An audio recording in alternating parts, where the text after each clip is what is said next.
Hello and welcome to our channel, Cheating Exposed. Today, we're revealing another story. My wife, my first love, first partner, and best friend unexpectedly has been cheating on me. I'm absolutely heartbroken. So, let's get started.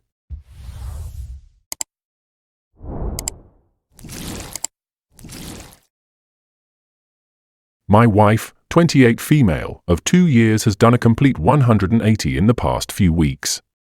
She went from someone who was loving, focused on starting a family, and completely trustworthy to someone who has lied, deceived me, and blames me for her infidelity. It all started 3 weeks ago. I was riding high. I thought our relationship was going great. We were talking about getting another dog and our honeymoon plans, since COVID had wrecked the initial ones. Then Friday hit. I could sense something was wrong and even mentioned it to my mother on the phone. I don't know what's going on. I just have a bad feeling about my wife, I said. That night, she texted me, I just need some space tonight. I know you won't like it, but please respect my decision. She then proceeded to turn off her phone. She later claimed she'd slept in her car in a vacant lot. When she came home, I was understanding but firm that this sort of thing could never happen again. However, she had completely changed her mindset on life, no kids, career-focused, and wanting out of the relationship. The most telling thing she said was, I fear that we will cheat on each other in the future. What? Who says something like that completely out of the blue? Many things have happened since then, including her leaving the state for 2 weeks because she needed space. Last night, I found out she had spent the night at her instructor's house after going to a movie theater. I also found a picture of the two of them. The worst part? I was the one who encouraged her in this career, and she never would have met the guy if I hadn't introduced them. I have yet to confront her, but I am currently piecing together the puzzle of this whole situation. She is basically blaming me for all these issues we are suddenly dealing with, saying she doesn't like the way I talk to her, that I'm controlling, and that I call her names. I've done deep soul-searching these past few weeks to try to understand what I could have done to cause this, but her accusations are unfounded. I encouraged her to seek mental health support, which in her mind equated to me calling her names. I stressed the importance of communication when she shut off her phone, but she says that's controlling, even though I didn't stop her from spending 3+ weeks away from home. Finally, she has recordings of me, without my knowledge, and claims they are proof that I mentally abuse her.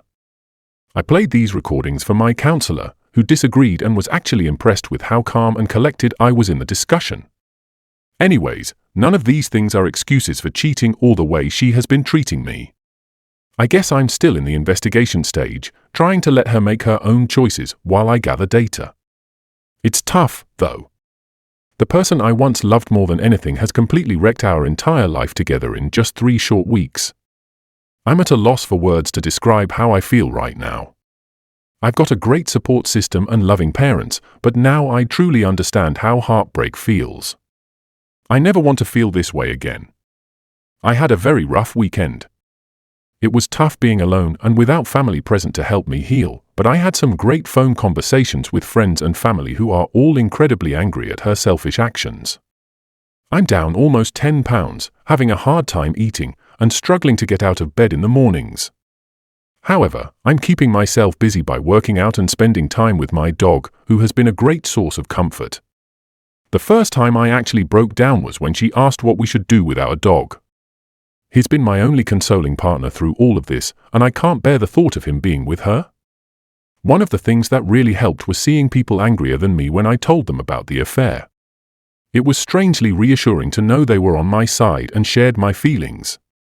All in all, I'm actually doing well and understand that this is all part of the grief process. It helps to remind myself that I value who I am, know that it's not my fault, and avoid comparing myself to the other guy. She's coming home this week with her parents to take her stuff out of the house. She has already said she wants out of the marriage, and I do too. I still haven't confronted her about the affair, and I'm racking my brain trying to figure out how and where to do it. Do I confront her in front of her parents? Do I have the conversation with her alone? Should I spill out my heart, or just say something simple like, I know what you're doing? Ultimately, it's up to me to decide, but I'm curious, what has worked or not worked in similar situations for everyone here? First update, confronting my wife about the affair was the best thing I did. The shift has happened. I went 180 on her after discovering the affair, and she has started to flounder. Her parents came to town last Wednesday, and I finally managed to get her to have a discussion with me. I decided against revealing the affair with her parents in the room, but during our conversation, I caught her in multiple lies. My tone remained calm and apologetic regarding the things she accused me of. However, the discussion was deeply hurtful, as she essentially claimed that ever since the day we got married, I haven't treated her right and that she's wanted out. She never once mentioned this during our entire relationship until now. She continued to accuse me of emotionally abusing her by twisting my words from past discussions.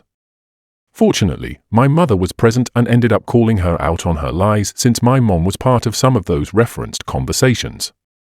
The two biggest things that kept me strong during the discussion were not expecting any sort of reconciliation or remorse. Having a clear plan of attack for the encounter. My goals during the discussion were twofold. Publicly, in front of her parents, reveal how childish and mentally unfit she is when making these wild accusations while protecting my character. Stress to her father the importance of getting her to a therapist or counselor to address her issues. The discussion ended with my wife storming out of the room with her mother, leaving her father behind with me and my mom. His emotions were genuine and very telling about the entire situation. He sat there, and the first words out of his mouth were a tearful, "I'm sorry, man." A father looking for answers just like I was. He told me that this hurts him because he considers me his son and always will. This obviously made me very emotional, and I replied, "I love your daughter and just want her to be healthy, but at this point, I need to let her go." I then told him about the affair and what I knew. He understood where I was coming from. I emphasized the need for her to face consequences for her actions since she's had none so far. Additionally, I stressed the importance of her seeing a therapist. He agreed and told me he's been trying to get her to go, but to no avail. Although the discussion wasn't all smooth, it achieved what I intended. I left feeling much better, knowing I had a father-in-law who truly understands the situation and supports me. The next day came, and when I got home from work, my wife was there moving some of her things out of the house. I made sure to be present to keep an eye on my belongings, just in case. Strangely enough, I ended up fixing a part on her car, and we even had a calm conversation about her future plans. She told me she planned to keep working, though I can't believe they're still keeping her around. She said she wanted to earn her ratings and become a flight instructor. Gee, I wonder why, lol. When I asked where she was going to live, she replied, "An RV park. My parents are giving me their RV." At that point, I couldn't hold back and told her, "I just don't understand why you're doing all this. It doesn't make any sense." She looked at me and said, "I'm just so happy at her workplace." That's when I asked her directly, "I just want to know, are you having an inappropriate relationship with baby?" She wouldn't look me in the eye and said, "No, of course not." I told her I knew the truth and had evidence. Then, I brought up specific events. "What were you doing last Wednesday night? Who did you talk to for 90 minutes at 11 p.m. during that bachelorette party in June?" I showed her one call record, and to my surprise, she openly confirmed it was AP's number by typing it into her phone. Her responses were absurd. "I didn't have sex. Check my private area. I don't even like sex. She does. He works weird hours. I just had a question about flying." I stayed calm and told her it would be easier if she just admitted the truth. Watching her deflect like a 28-year-old child caught in a lie was surreal. Then she asked, "Do you want to get my parents involved?" I wasn't sure why she'd suggest that, but I agreed. As soon as they were in the room, before I even presented my evidence, her mom immediately started making excuses for her. Maybe it was a dare call. "This was after you were already having problems, wasn't it?" It wasn't. I calmly addressed her mom, "Can you look at this objectively and tell me there was no inappropriate relationship going on?" Her mom refused to answer and accused me of trying to manipulate her into saying something, just like she claimed I had manipulated her daughter. When they ran out of excuses, the three of them stormed out of my house. As they were leaving, her mom looked back and said, "I hope you don't treat the next girl like you did my daughter," then dramatically added, "MIC drop." Seriously, she said MIC drop. It was a surreal moment witnessing such a dysfunctional family dynamic. Her dad stayed silent the entire time, and it was clear he was beside himself, caught in the chaos created by the two of them. Eventually, my wife sent me a text saying, "AP is one of my very best friends." I was really hurting, and we were separated at the time. For the record, we weren't separated. This was, essentially, an admission of her cheating. She also mentioned wanting to talk about it, with her lawyer present. I told her that getting lawyers involved wouldn't be in her best interest, considering she's committed multiple felonies by recording me without my consent. Since Thursday, I've kept my distance and haven't talked to her. However, the dynamics of this situation have shifted dramatically, and I couldn't have navigated this without the advice and support of everyone on here. Sunday morning, something unusual happened. She went to church. This struck me because we used to go all the time, but she hasn't joined me in years. After church, she took a 500-mile drive to seemingly nowhere before returning to her Airbnb. There hasn't been any suspicious activity from her recently, either because she's now being cautious or maybe realizing the weight of her actions. Interestingly, I believe her claim that she didn't have sex with AP. But honestly, it doesn't matter anymore. I already have enough information to move forward. I filed for divorce, and she'll be served within the next week or two. Now that I've committed to no contact, I'm wondering about the best way to proceed. Should I discuss assets with her? I've stayed no contact so far, but I prefer to have a civil discussion about our assets. I think she might be capable of having that conversation, and it would save us both a lot in lawyer fees and costs. Do you think it's worth reaching out? How can I protect myself while helping her?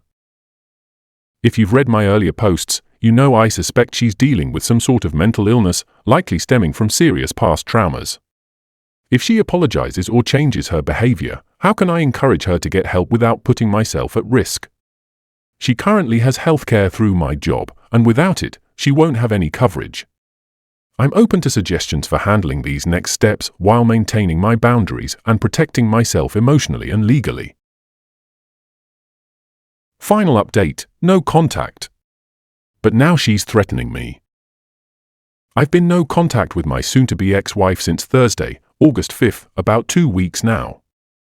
During this time, she was served with divorce papers and has responded through her lawyer. However, things took a turn yesterday when she tried to contact me. She claimed she knew how I found out about her affair. For the record, I didn't do anything illegal to uncover her actions, but it must be driving her crazy not knowing how much I know or what evidence I have. Then came the threat. She essentially said that if I didn't tell her how I found out, she'd contact the police or my commander. I'm in the military. It's a hollow threat. I have nothing to hide, but it's still concerning. The idea that she'd even mention involving my chain of command shows just how malicious she can be. I've already reached out to my lawyer and will discuss the situation further with him today. I want to make sure I'm handling this the right way, especially given the potential impact on my career. This morning, she took things a step further by messaging me again, asking for $1,000 in spousal support. It feels like a scare tactic to pressure me into giving her money. I know for a fact that she has a job and is getting paid, and on top of that, she's staying at the house of the man she cheated on me with. Despite everything, I'm holding my ground. I've adopted the grey rock approach for necessary communication and am staying strictly no contact otherwise. Honestly, her behavior makes me wonder if she's a sociopath. She seems to feel zero remorse for what she's done and appears more frustrated about being caught in her web of lies than anything else.